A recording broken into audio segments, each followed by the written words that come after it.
Today, ladies and gentlemen, I'm going to teach you how to scotch an egg.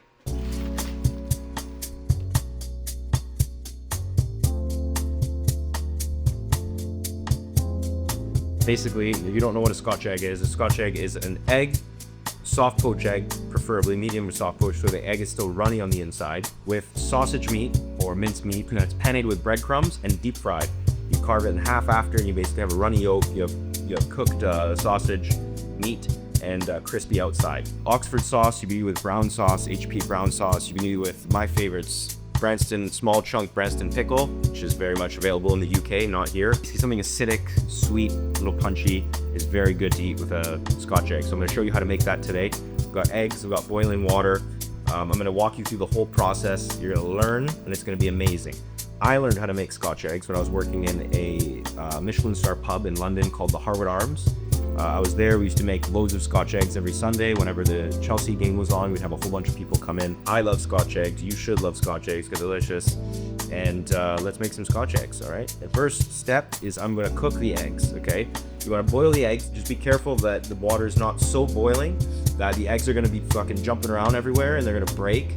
That's not ideal. So you want hot water. You want boiling water, 100 degrees Celsius, but you don't want to absolutely destroy them. Okay, we're gonna cook them for 7 minutes. Drop the eggs in. Okay, I got 4 eggs here. Another pro tip with Scotch eggs: if you want to make 5 Scotch eggs, cook 8 eggs, 9 eggs, because chances are you're gonna break 4 of them. Just letting you know. Okay, eggs going in. I got my ice bath here ready for when the eggs are finished. They're gonna come out of the water and they're gonna go into the ice bath. Why? Because it's gonna cool them down. It's gonna stop the cooking process. Eggs are in. I'm gonna put a 7-minute timer on. A trick to peeling the egg, okay, is leave them in the water with the ice for longer than just until they're cool. All right, leave them in your ice water. Do this first. Cook your eggs first. Get them in your ice water and just let them sit in the ice water for a while. All right. While they're sitting in your ice water, you can get all of the rest of the stuff ready that you need. You need breadcrumbs. You need egg. You need flour. You need sausage. Okay. While my eggs are cooking, I'm gonna get ready on my panko station. My flour, my egg, my breadcrumb. All right. So that's what I'm gonna do right now.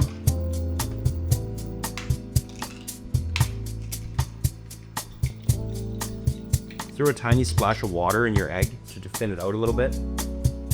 It just helps with the egg sort of running off the flour and not letting it be clumpy. If it's too thick, it just kind of sticks to it and it makes like big pockets of egg that you don't really want, right? You want it to sort of run off evenly, all right? You put in the egg there basically to stick your breadcrumb to it. That's the only job. Flour, egg, breadcrumb. A little bit of salt. And your flour and your egg. Mixy. I'm gonna get some oil on the stove, getting it ready, getting it hot. That way when this is done, we're ready to go in. I use just regular neutral oil for frying, and I'm going to bring it up to about 350 degrees. All right, 375 degrees more or less, right?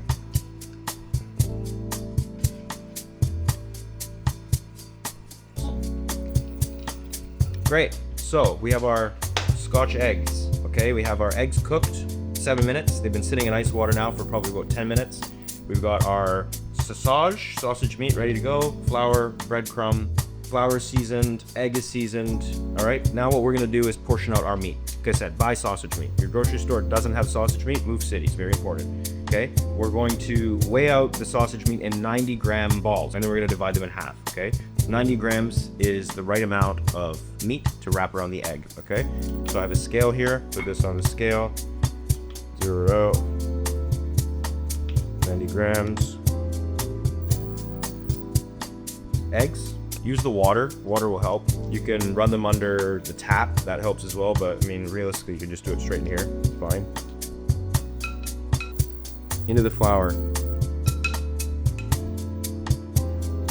The flour, roll them around a little bit. The flour is gonna help the sausage meat stick to the egg, all right? You don't wanna have too much excess flour on it, but you just want to have a good amount.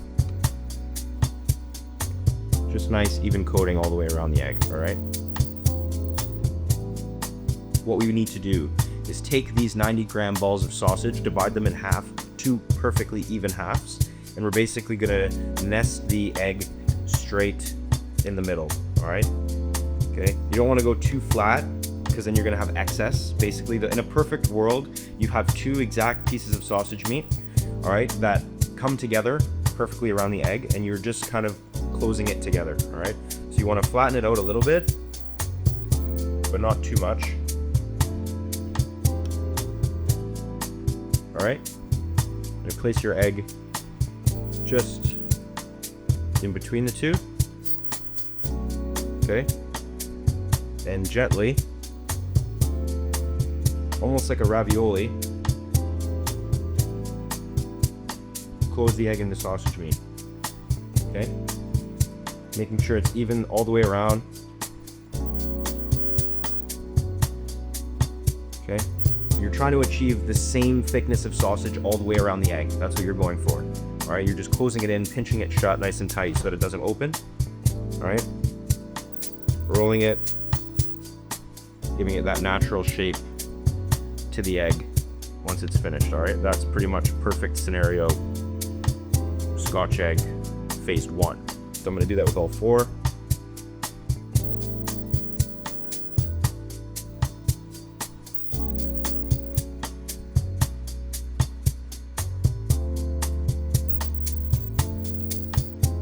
Just pinching it shut. The sausage meat's like bound to itself again. It's not separating. It's fully enclosed. All right, now we're gonna penne it. All right, penne means bread. 3 stages: flour, egg, and then breadcrumb. Okay, really try whenever you're penning anything. Really try to knock off the excess of each thing. Time to penne our Scotch eggs. All right, we're gonna go flour first. Nicey. Now knock off the extra flour. Don't keep it. You don't want it. Excess is no good. Okay? You're putting flour on anything. Excess is no good. Great. Beautiful. Nice. Perfectly dusted. Okay? Now, egg. Same thing. Knock it off. Excess egg. No good. Now, breadcrumb. Okay. People a lot of times talk about wet hand, dry hand, keeping one hand wet, one hand dry. It never really works. Both your hands always end up fucked up. So you can try it if you want, but humble personal experience. Okay. Normally with Scotch eggs, it's nice to penne them twice. Okay, so you go flour, egg, breadcrumb, then you go egg again, and breadcrumb again, twice. Right? Twice penne just gives it a little bit extra crust on the outside. Is a lot nicer to eat. Okay, so I'm gonna go back into the egg one more time. Again, draining off anything excess, letting it drain. This is why you put water or milk. I prefer water to just help make it a little bit more thin and help with this process. A little more breading, a little more padding, a little more insulation, and it'll be nicer to eat. It'll be more crispy, it'll be more crunch, and it'll just give a little bit more insulation to that sausage and the egg on the inside for it to stay nice and runny. All right, because that's a perfect world. Okay, there you have, ladies and gentlemen, a Scotched egg. Okay, now that's gonna sit for a minute. I'm gonna do the rest of the 4, and then we're gonna fry it. We're gonna fry it 7 minutes at 350 degrees, and we're gonna rest it for 1. And in the meantime, we're gonna make our Oxford sauce.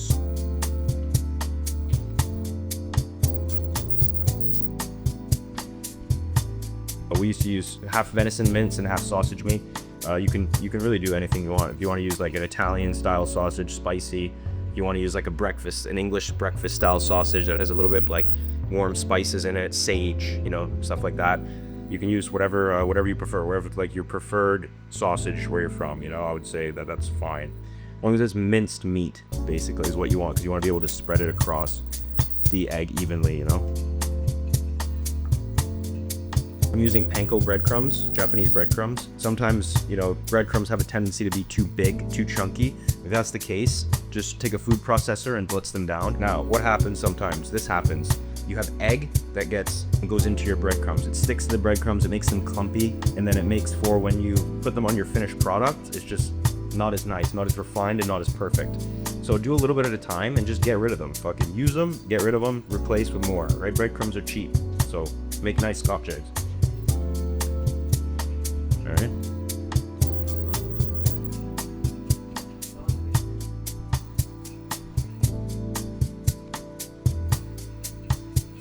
press the breadcrumbs in a little bit. Try to keep that natural form of the egg. All right. Okay. See how nice? So beautiful. Okay, so now guys, we have our 4 beautiful Scotch eggs. Okay, they've been pennied twice. They're sitting here on a plate ready to go. It's gonna take 7 minutes to cook and 1 minute to rest. 350-degree oil. Okay, now. Woo! Scotch egg is down. 7-minute timer's on. Scotch egg is down. All right, now we're gonna make some Oxford sauce. Okay, guys? Okay, Oxford sauce. So, pot on a scale. I'm gonna start with red wine vinegar. All right, red wine vinegar. Go 150 grams of red wine vinegar. All right, I've got dark brown sugar. Let's go 20 grams of dark brown sugar, 20 grams of light brown sugar, and Coleman's English mustard. Very simple sauce. We do 45 grams of Coleman. All right, and we're gonna get this going. We're gonna see how it tastes. Okay, we're gonna taste it. Might have to adjust it a little bit, but we're gonna start there. Okay, on. I'm gonna thicken that with a little bit of cornstarch. Okay, a little cornstarch slurry. All right, cornstarch in a bowl. Again, might need to make it a little bit more. We're gonna see. This is cooking, guys. Sometimes you need to, add a little bit, take a little bit. Just dissolve the cornstarch in the water. Okay, like that. Very nice, very easy. There's a possibility that we're gonna need to add more. We're gonna see. We're gonna see how thick it gets. All right. Basically, imagine having a sauce, a condiment that you're gonna put on top of a fried egg. It's like, how thick do you want it to be? You want it to be pretty much like ketchup. So I got my Oxford sauce. It's just coming together a little bit. All right. I took the vinegar, the sugar, the mustard. I just whisked it together. Now it's gonna come to the boil. Once it comes to the boil, I'm gonna put cornstarch in it and to slurry to thicken it up. I put a pinch of salt in there as well, okay? Okay, so we have our Oxford sauce here, guys, okay? Boiling. I'm gonna go in with my cornstarch slurry, all right? See how that thickens up? It still seems quite thin, to be honest, if you look at it. It's also gonna set up a little bit more in the fridge once it gets cold, but I still think it's a little bit thin. So I'm just gonna go in with a little bit more cornstarch, all right? Cornstarch, just like any starch, needs to be cooked to activate. You put it in the pan and really cook it, boil it, all right, get it going. Oxford sauce. I'm gonna pop it in the fridge. Let it cool down, all right? Just run a big towel. So, got your Scotch egg. It's been resting for a minute. You want a serrated knife, a sharp serrated knife, best case scenario to cut through the Scotch egg, all right? Also get a little bit of paper towel to wipe the knife.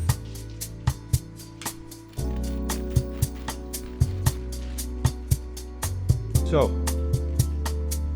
here we have our Scotch egg, cut in half, yolk is still runny, okay? In a perfect world, the egg is perfectly in the middle, there's a perfect amount of sausage meat around it, but to be fair, it's pretty good, all right? So what I'm gonna do is cut it in 4, nice to share, a little bit of Oxford sauce on the side, finish it with a little bit of salt, all right? E basta.